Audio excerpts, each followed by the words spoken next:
This is Dr. Kalpana Sateja from Gujarat, India.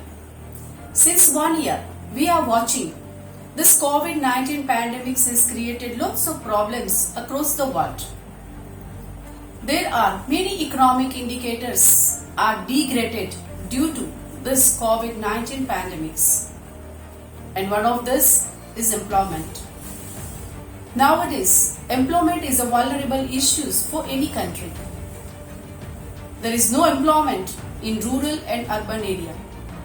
Most of laborers are shifted to their native place. They lost their job and home.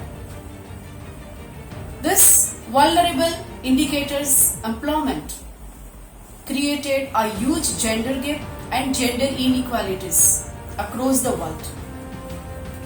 There is no employment generations or creations in any developing countries, developed countries or underdeveloped countries.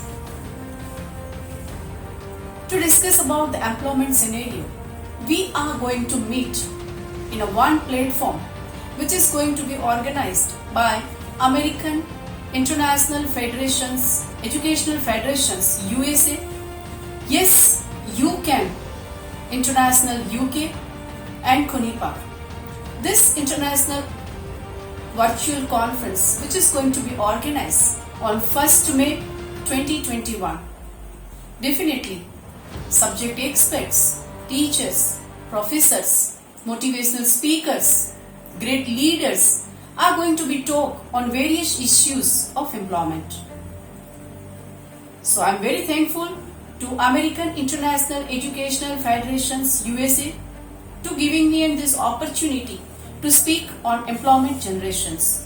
So we'll see you soon there.